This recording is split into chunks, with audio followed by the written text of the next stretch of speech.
तो अगर government unlimited money print कर सकती है तो वो अपने आप में से डेप्थ को क्यों नहीं रिमूव करती है? गवर्नमेंट अगर अनलिमिटेड मनी प्रिंट कर सकती है तो वो गरीबों में बांट के पॉवर्टी को क्यों नहीं खत्म करती है? और गवर्नमेंट के अनलिमिटेड मनी प्रिंटिंग से हमारे पास जो गुड्स हैं, हमारे पास जो मार्केट में चीज़ें हैं, उन पे क्या इफेक्ट पड़ता है? जॉब्स पे क्या इफेक्ट पड़ता है? ह्यूमन लाइफ पे क्या इफेक्ट पड़ता है? यूएस डॉलर जो है उसे एज ए ग्लोबल करेंसी क्यों रिकग्नाइज किया जाता है आज तक? वर्ल्ड वॉर 1 में जब उस टाइम गोल्ड रिजर्वायर्स को यूज किया जाता था, गोल्ड के थ्रू ट्रेड हुआ करता था, तो क्या ऐसे कॉन्सिक्वेंसेज आए जिसकी वजह से गोल्ड से उन्हें स्विच होना पड़ा टू पेपर मनी?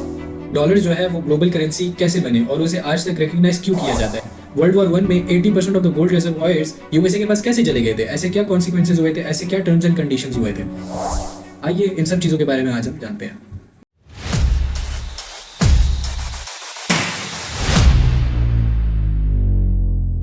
तो यकीनन आप सबके माइंड में ये सवाल होगा कि गवर्नमेंट जब अनलिमिटेड नोट्स बना सकती है, अनलिमिटेड नोट्स को प्रिंट कर सकती है, तो वो अपने आप को इकोनॉमिकली स्टेबल क्यों नहीं करती है? और सबसे इंपॉर्टेंट बात कि वो गरीबों में ये नोट्स क्यों नहीं डिस्ट्रीब्यूट करती है और मुल्क में से पॉवर्टी क्यों नहीं खत्म करती है? दुनिया में हमारे पास इतनी ज्यादा कंट्रीज हैं, लेकिन सिर्फ ग्लोबल करेंसी यूएस डॉलर्स को क्यों माना जाता है?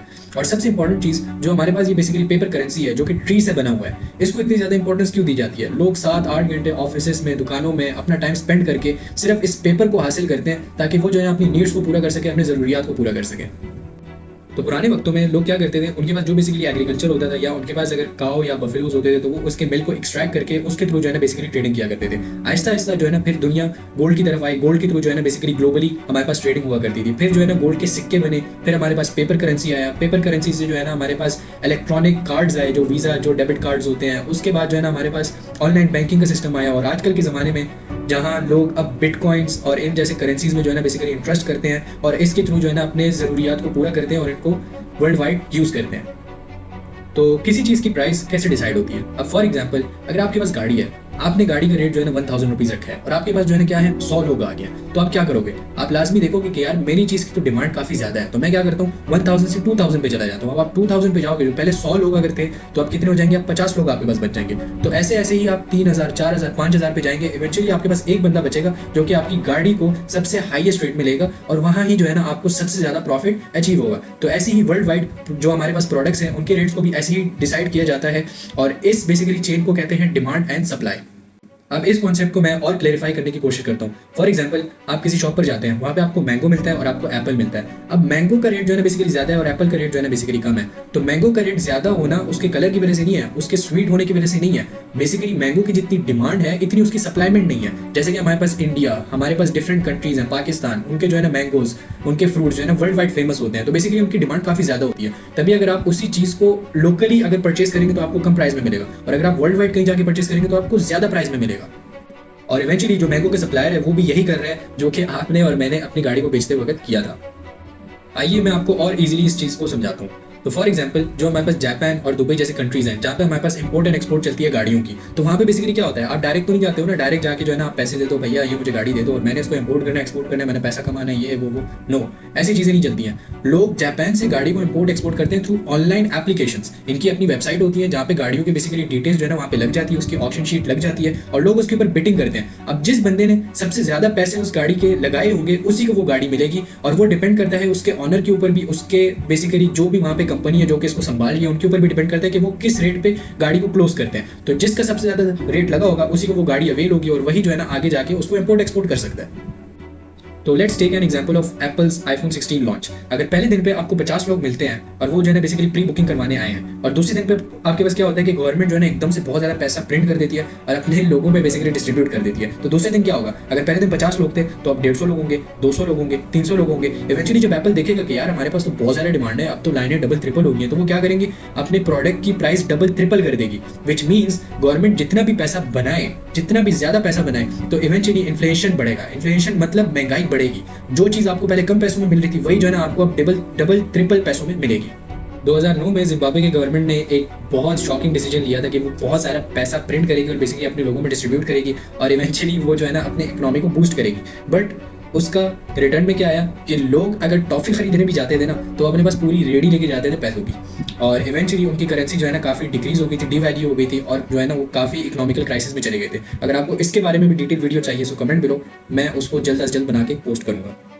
तो इन एग्जांपल्स की इवैल्यूएशन हमारे पास यही बनती है कि गवर्नमेंट अगर जितना ज़्यादा नोट बना ले, जितनी ज़्यादा मनी प्रिंटिंग कर ले, इवेंचुअली वो क्या करेगा, इन्फ्लेशन को राइज करेगा, महंगाई को राइज करेगा। And this is the reason जो हमारे बेसिकली बड़े होते हैं वो क्या करते हैं, वो कहते हैं कि यार आप एसेट्स में इन्वेस्ट करो। अब फॉर एग्जाम्पल बैंक में आपका पैसा पड़ा है, ठीक है, और साथ में जो है ना आपने लैंड परचेज की हुई है और मुल्क के हालात खराब हो जाए, ठीक है, मुल्क की जो करेंसी है वो डिवैल्यू हो जाए, तो इवेंचुअली क्या होगा, चीज़ें आपके पास महंगी होगी। तो एक साइड पे जो आपका प्लॉट है वो तो प्रॉफिट में जाएगा, लेकिन जो आपके पैसे हैं वो डिवैल्यू हो गए होंगे। अगर पहले आपको उसी पैसे में वो प्लॉट मिल रहा होगा, अब वो आपको उस पैसों में नहीं मिलेगा। तो इवेंचुअली हमें एसेट्स में इन्वेस्ट करना चाहिए rather than keeping our money at home और कीपिंग देम एट बैंक्स। अब जानते हैं कि मनी बेसिकली क्या है। Money is the return of any services. आप किसी को भी कोई सर्विस देते हो, अब फॉर एग्जांपल कॉल सेंटर में जो एम्प्लॉय बैठा हुआ है उसका काम क्या है, उसका काम है यार कि वो कॉल्स को अटेंड करे, ठीक है, उसको रिस्पॉन्ड बैक करे, जो सर्विसेज उसने प्रोवाइड करनी वो प्रोवाइड करे, और उसको बॉस की तरफ से क्या मिलेगा, पैसा मिलेगा, उसको सैलरी मिलेगी। तो money is equals to value. आप वैल्यू किसी को दोगे या वैल्यू किसी से लोगे तो आपने रिटर्न में उसको मनी देना है। तो वर्ल्ड वॉर 1 से पहले का जितना भी हमारा टाइम है उसमें बेसिकली क्या हुआ करता था, लोग जो है ना गोल्ड से ट्रेड किया करते थे, गोल्ड से जो है ना चीज़ों को लेते थे, गोल्ड से ही जो है ना ट्रेडिंग होती थी, इंपोर्ट एक्सपोर्ट एंड एवरीथिंग। लेकिन उस टाइम पे गोल्ड को कैरी करना बहुत ज़्यादा मुश्किल होता था। तो गवर्नमेंट ने उस टाइम ये रूल लॉन्च किया कि आप अपना गोल्ड जो है ना हमारे पास रखवाएं और उसके रिटर्न में हम आपको एक प्रॉमिसिंग नोट देंगे जिसमें बेसिकली लिखी होगी कि यार आपकी गोल्ड की इतनी वैल्यू है और इस वैल्यू को आप कहीं भी जाके यूज़ कर सकते हो, इस पे इसी नोट के ऊपर आप कहीं भी ट्रेडिंग कर सकते हो, इसी नोट के ऊपर आप कहीं भी परचेजिंग कर सकते हो। इट्स द सेम, जब हम किसी से कोई चीज़ परचेज करते हैं तो हमारे पास डिफरेंट पेमेंट मेथड्स होते हैं, या तो हम ऑनलाइन पे करें या हम कैश से पे करें, या तो हम बैंक का जो पेमेंट ऑर्डर है वो बेसिकली बना के दें और उस पर लिखें कि यार आपको मैं इतने पैसे जो है ना बेसिकली अलॉट कर रहा हूँ, और वो बंदा जाता है बैंक में और उस पैसे को बेसिकली डिपॉजिट करवा देता है। So it was the same thing. अब basically this was a promise from the government. उस टाइम की गवर्नमेंट ने बेसिकली प्रॉमिस किया था कि हम आपको इतने गोल्ड के रिटर्न में इतनी वैल्यू दे रहे हैं। तो same goes for the currencies जो कि आज हम इस्तेमाल कर रहे हैं, जो हमारे पास पेपर करेंसीज हैं। हमारी जो लोकल गवर्नमेंट है वो बेसिकली प्रॉमिस करती है कि यार रेड वाले नोट पे आपको 100 रुपये मिलेंगे, ग्रीन वाले नोट पे आपको जो है ना वो 500 रुपये मिलेंगे, और जो आपका गोल्डन वाला नोट है उस पर आपको 5000 रुपये मिलेंगे। तो अगर गवर्नमेंट इससे पीछे हट जाती है तो जितनी भी हमारे पास ये पेपर करेंसीज है ये हमारे लिए टोटली यूजलेस हो जाते हैं। और ऐसे ही होता है जब गवर्नमेंट अपनी किसी करेंसी को डीमोनेटाइज करती है या उसके डिज़ाइन वगैरह को चेंज करती है, तो वो पहले लोग को इन्फॉर्म करती है कि आप आए बैंक्स में अपने पुराने नोट्स दें और नए नोट्स जो है ना बेसिकली ले जाएं। तो अब जो बंदा सोया पड़ा या जिसने नहीं किया नोट एक्सचेंज, तो इवेंचुअली उसका अगर 5000 है, उसका अगर लाख रुपए है, 2 लाख रुपए है, वो यूजलेस रहेगा उसके लिए, क्योंकि गवर्नमेंट अब प्रॉमिस नहीं कर रही है कि इस करेंसी पे, इस रेड वाले पे 100 रुपये दे रहे हैं हम आपको, इस पे जो है ना 200 रुपये दे रहे हैं, and that's how it goes on. तो अब असल बात यह आती है कि अगर आप मुल्क से बाहर ट्रेड करते हैं तो फिर आप क्या करोगे। अगर आप यूएसए से ट्रेड करते हो, आप रशिया से ट्रेड करते हो, तो आप उसमें क्या करोगे। अब ऑब्वियसली आप अगर यूएसए से कोई सामान लेते हो तो आप उसको ये थोड़ी ना बोलोगे कि यार ये मेरे पास रेड कलर का नोट है और इसकी जो है ना 100 रुपीज़ इसकी वर्थ है, आप अपने कंट्री में जाके जो है ना इसको एक्सचेंज करवा दो। वो आपको बोलेगा भाई मैं तेरे से ट्रेड नहीं कर रहा, अपना काम कर, ठीक है, मुझे पे करना है तो मुझे मेरी करेंसी में ही पे करो। तो सेम ऐसे ही होता है ट्रेडिंग में। अगर आपने बेसिकली यूएसए से कोई चीज़ लेनी है या ट्रेडिंग करनी है तो आपको उसको यूएस डॉलर्स में ही पे करना होता है। जैसे हमारे पास अली बाबा, अली एक्सप्रेस, जितने भी हमारे पास ऑनलाइन प्लेटफॉर्म्स हैं इन पे भी यही सारा कुछ होता है। अगर आप रशिया से करोगे तो आपने उनकी करेंसी में ही उनको पे करना है, ऑब्वियसली वो डॉलर्स में तो लेंगे नहीं। So that's how the whole process works world wide. तो इवेंचुअली इससे हमें सीखने को ये मिलता है कि किसी भी पैसे की जहाँ एक्सेप्टेंस होगी वहाँ ही उसकी वैल्यू होगी। अगर उस मनी की एक्सेप्टेंस नहीं होगी तो उसकी कोई वैल्यू नहीं है। वो एक पेपर है, आप बेहतर है आप कुकिंग कर रहे हो, आप उस पेपर को जो है ना फिर जला के जो है ना उसको कुकिंग में यूज़ कर लो, शायद उधर काम आ जाए, लेकिन जब उसकी एक्सेप्टेंस खत्म होगी फिर it's totally useless, totally worthless है वो।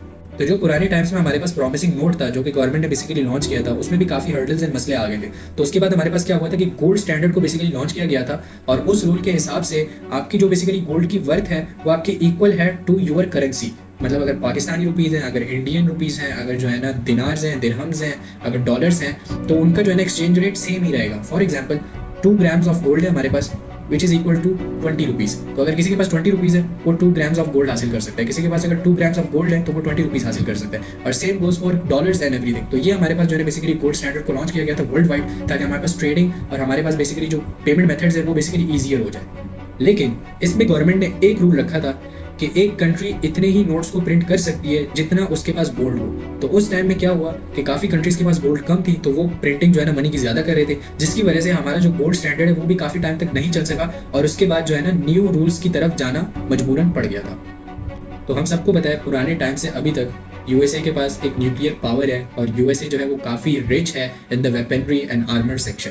तो वर्ल्ड वॉर 1 जब बेसिकली स्टार्ट हुआ था तो उस टाइम तो गोल्ड स्टैंडर्ड चल रहा था, तो जितने भी हमारे पास जो कंट्रीज थे उस टाइम उनके लिए ट्रेडिंग इंपॉर्टेंट नहीं थी, मुल्क के हालात को बेटर करना इंपॉर्टेंट नहीं था, उस टाइम बेसिकली वॉर में सर्वाइव करना और अपनी जान को बचाना इंपॉर्टेंट था। जो जितने भी हमारे पास वर्ल्ड वाइड कंट्रीज हैं उन्होंने क्या किया कि उन्होंने बेसिकली गोल्ड दिया यूएसए को, और उसके रिटर्न में उन्होंने उससे वेपनरीज और जो भी हमारे पास आर्मर्स हैं उसको बेसिकली परचेज किया, विच मीन्स हमारे पास by the end of world war one and the start of world war two 80% of the gold reservoirs with were USA. और यूएसए ऐसे ही हमारे पास ग्लोबल करेंसी बना क्योंकि 80% ऑफ द गोल्ड उनके पास था। और अब जैसे गोल्ड स्टैंडर्ड की रूल के हिसाब से जिस कंट्री के पास गोल्ड होगा वो उतना ही मनी को प्रिंट कर सकता था। तो अब कंट्रीज के पास गोल्ड था ही नहीं, वो डेप्थ में चले गए थे, लोन में चले गए थे, उनकी कंडीशंस वर्स होना स्टार्ट हो गई थी। तो eventually this was the turning point for USA, जहाँ पे उन्होंने अपनी करेंसी को ग्लोबली डिक्लेयर किया।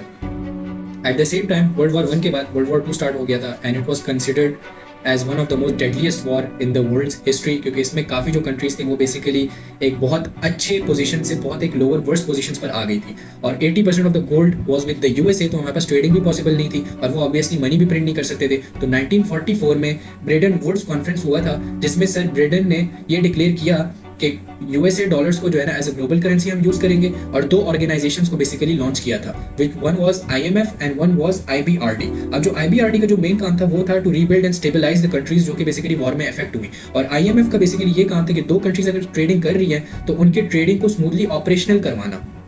और इस मीटिंग में साथ साथ में ये भी कहा गया था कि अगर किसी कंट्री के पास थोड़ा बहुत भी गोल्ड पड़ा है तो वो आके डॉलर्स में उसको एक्सचेंज कर सकता है, या किसी के पास अगर डॉलर्स पड़े हैं तो वो आके डॉलर्स दे जाए और गोल्ड में जो है ना बेसिकली एक्सचेंज कर सकता है, विच मीन्स डॉलर्स को एज अ ग्लोबल करेंसी मान लिया गया था। लेकिन अब की बारी में dollar was only link to gold.